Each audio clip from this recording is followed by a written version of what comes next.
Here's an album that's been on my mind for a while. Taylor Swift's Reputation from 2017. So this is one, like the only album of hers I've listened to all the way through. I listened to it back in January on Amazon Music, and it's lived in my mind rent-free. So this is the review. It's a lot.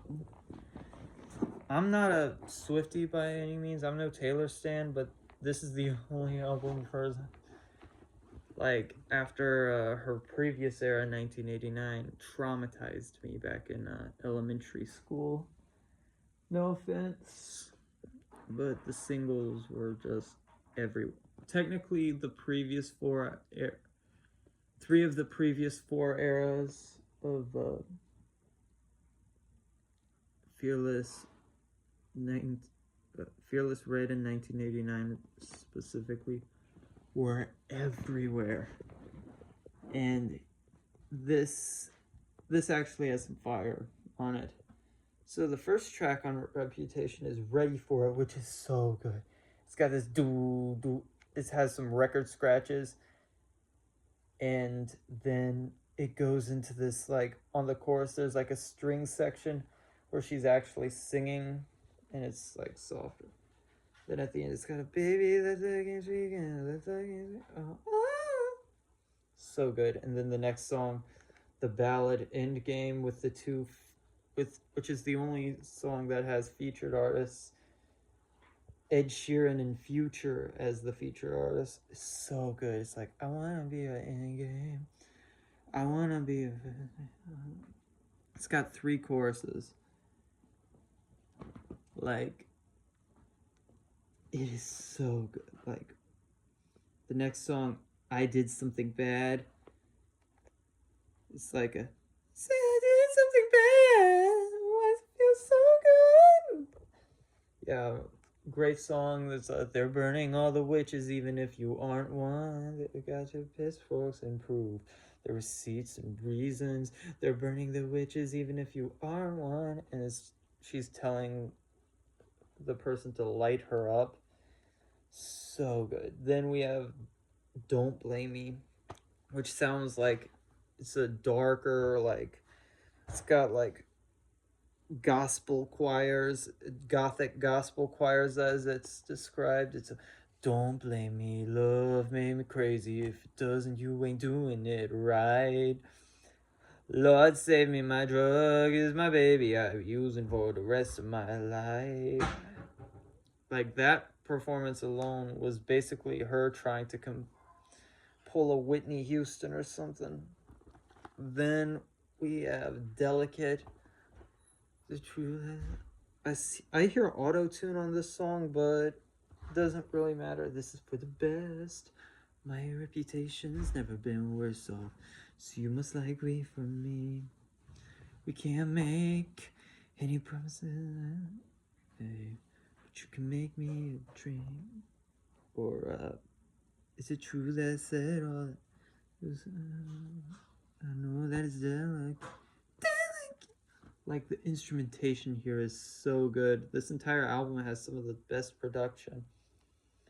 Next, we have the best song on the album, the single that was played on public radio that got me into this era, Look What You Made Me Do. By far her best song. Far superior to Shake It Off or anything. It's far superior to Me featuring Brendan Urie of Lover. It's far superior to Shake It Off 1989. That's her best of the pop era lead-off singles. So It Goes, not real. The next song, So It Goes, is not really my thing. It's like a sadder ballad. And then the next song, Gorgeous. You're so gorgeous, I can't say anything to your face. So good. That song is so good. And then the next song, Getaway Car, I like the first half of it, not a fan of the second half. Stop in the getaway, driving in the getaway car, there was siren, it's like a Bonnie and Clyde metaphor, like of her and her boyfriend. And then we have King of My Heart, one of the best songs on here, like Move to Me, Range Rovers and the Jaguars, like I'm waiting for you. Then we got a deep cut that is one of my favorite songs from the era. She played an acoustic guitar version on the Reputation tour, Dancing with Our Hands Tied. It gives me, the instrumental of that song gives me a Japanese racing game, PS2 era driving race car video game, like Gran Turismo or something. Yeah, kind of the production on that song so good. Then we got the song Dress, the Say My Name and Everything Just like that song is so good, but her voice is a bit too high for my liking.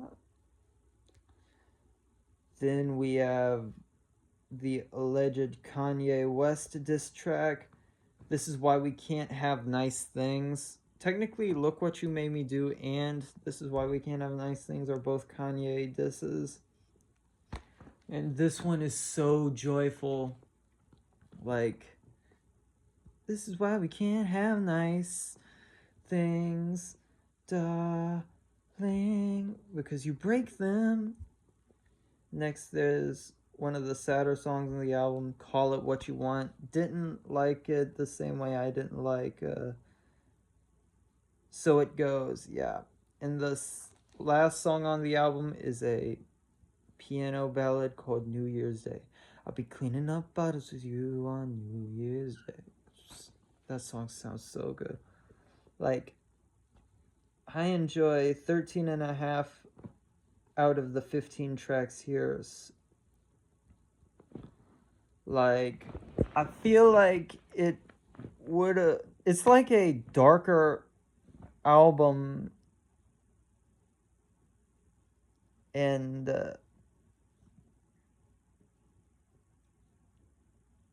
like, it's darker than her other work. It's darker than her self-titled debut, darker than Fearless, darker than Speak Now, darker than Red, darker than 1989, darker than Lover.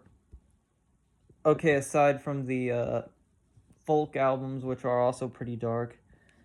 Darker than Midnight's, and I don't know, I haven't heard that much of Tortured Poets Department to comment on that, but it's still like, the cover art here is really like, it's her, she called it a moment of female goth punk rage, which is farther from the truth because it's still a